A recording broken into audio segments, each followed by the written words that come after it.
Hello, amazing, awesome English learners. Welcome back to Go Natural English. It's me, Gabby, your American English teacher, here today with something special for you. Part 2 of the top 10 phrasal verbs that you need to know for English fluency. And stick around to the end of this video because I'm going to give you a quiz to test your understanding. So let's see how you do. Now, just a few days ago, I was sitting on the beach having fun with some friends, and my Brazilian friend stopped and got really serious. And he looked at me and he asked, "Gabby, is it true that phrasal verbs are important?" And I had to stop and laugh because he was so serious, but you know, it's true. Phrasal verbs are very serious. It is no laughing matter. But that doesn't mean that we can't enjoy our study of phrasal verbs and have a little fun as we do that. So today I'm going to introduce 10 more phrasal verbs that I did not mention in the previous video. If you have not seen that part 1 of the top 10 phrasal verbs, then you can click up there and see it. Now, phrasal verbs are key to understanding everyday life with native English speakers. We use phrasal verbs every single day. I don't know of a single day in my life when I have not used a phrasal verb when I'm speaking with other native English speakers. And a lot of people ask me, "Gabby, why is it that I can understand your English so clearly? When I'm traveling, I'm able to speak much more clearly with non-native English speakers than my friends who are also native English speakers, but who might not be so accustomed to speaking with English learners." And it's really in big part because of phrasal verbs. It's also because of clear pronunciation, but that's another topic for another video. And I'll tell you a really quick story about how important phrasal verbs are. But first, what is a phrasal verb? Well, a phrasal verb is a regular verb with a preposition added to it. So then that combination creates a new meaning that is different from the base verb alone that you would see in the dictionary. Most of the time, you can probably guess the general meaning of the phrasal verb if you know the general meaning of the preposition. For example, the phrasal verb to turn on means something similar to start. For example, turn on the subtitles in English. Yes, you can actually turn on the subtitles in English here on this video to help you with your English learning. So we know that on is like to start, and so we can guess or assume that turn on means to begin or start or to power up a device. Okay, back to that story. When a native English speaker friend of mine and I traveled together to Spain, we wanted to enjoy the Spanish food. And so we went out to eat a lot.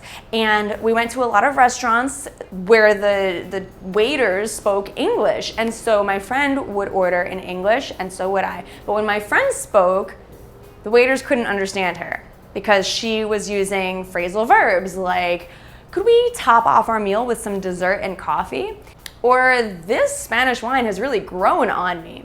Or, "Could you leave out the olives?" And so these are all examples of phrasal verbs. Top off, grow on, and leave out. Whereas when I would speak to the waiter, I knew that English was not his first language, so I would avoid those phrasal verbs just to have more clear communication.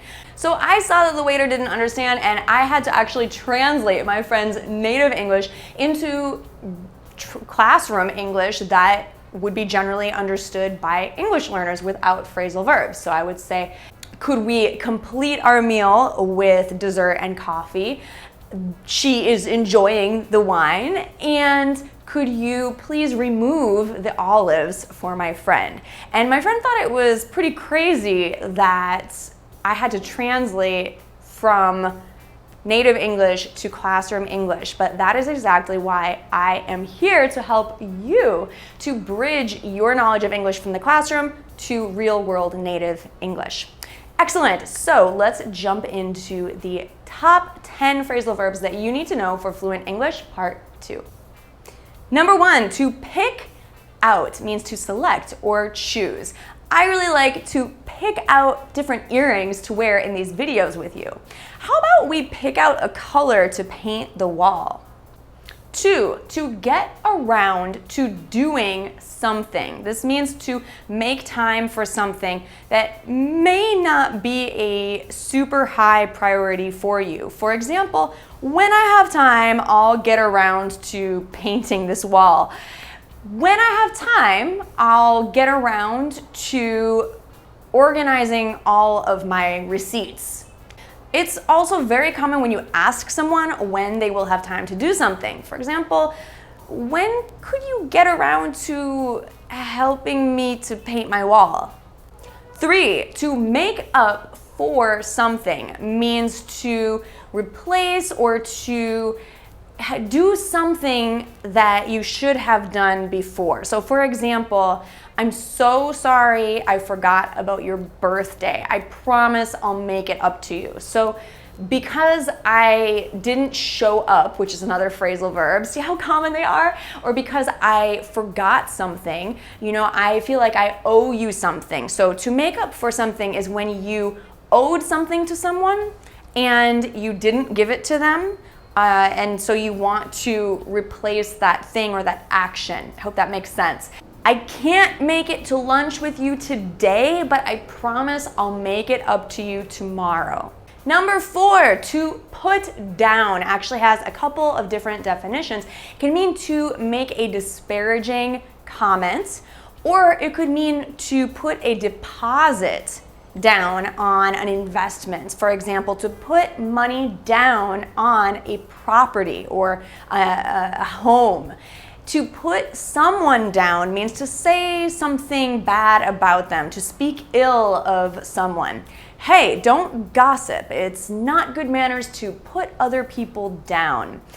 How much money would you like to put down on your new home?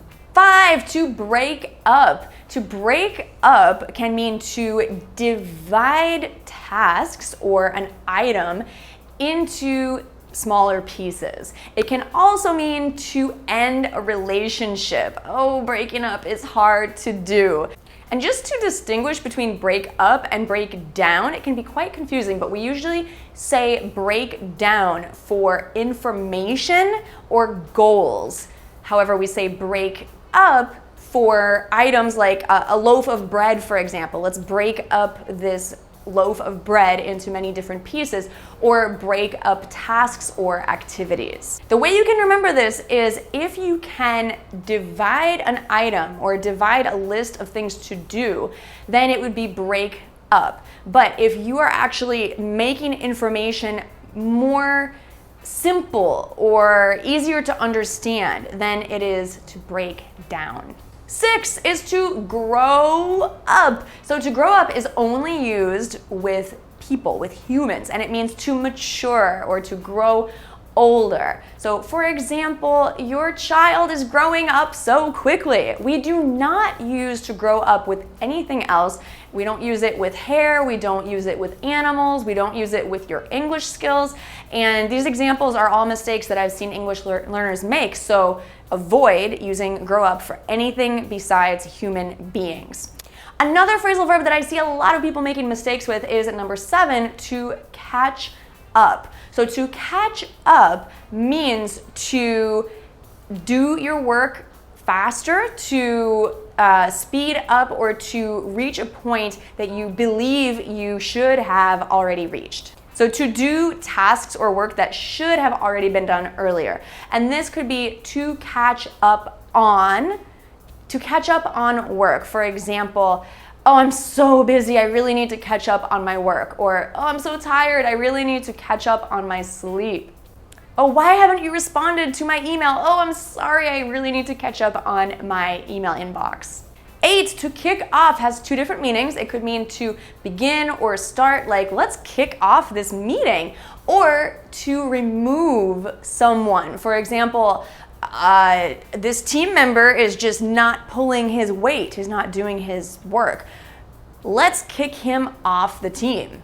9, to go on can mean to continue. It could mean to encourage someone to continue, or it could mean that someone is talking a little too much. It depends on the sentence that you're using. For example, if I say, go on, you can do it, of course, I'm encouraging you. If I say, oh, that person just is going on and on and on, that means that they're talking too much. So if someone is talking too much, you would say going on, or that person goes on and on. So it's not just one on, it's two ons, on and on. And finally, number 10, to cave in. I like the sound of this one, it just sounds fun, because when you want to do something and you hold yourself to a high standard, but then you decide to cave in and do something else. For example, I'm on a diet, but I caved in and I ate some ice cream.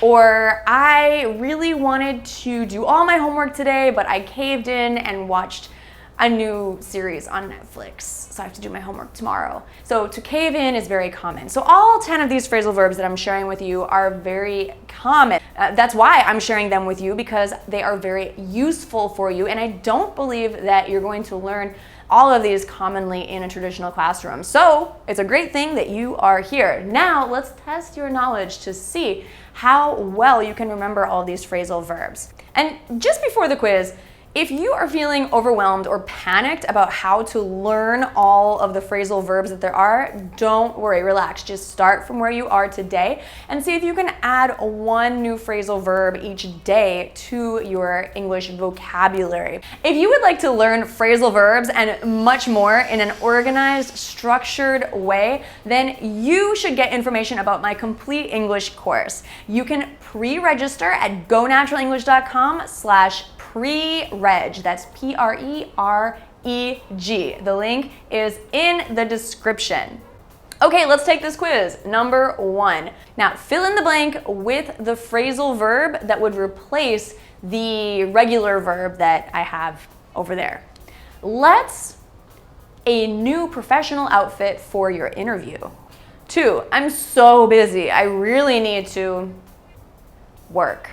3. On a reality TV show called Survivor, they would people the island. When can you helping me paint my house? I am so sorry I forgot about your work anniversary. I promise you I'll to you. Sometimes you're watching a video on YouTube and the presenter just about nothing. When you're on a diet, you have good intentions, but sometimes you just eat something that's not really on the diet. If you plan on purchasing a property in the United States, it is common to 20%. Let's our work into things we want to do before lunch and after lunch. Your child is so quickly. All right, let's see how you did. Number 1, let's pick out a new professional outfit for you for your interview. 2, I'm so busy, I really need to catch up on work. 3, on a reality TV show called Survivor, they would kick people off the island. When can you get around to helping me paint my house? I'm so sorry I forgot your work anniversary. I'll make it up to you, I promise. Sometimes you're watching a video on YouTube and the presenter goes on and on without really saying anything. When you're on a diet, you have good intentions, but sometimes you cave in and eat something that wasn't on your diet. If you want to buy a property in the United States, it's normal to put down 20%.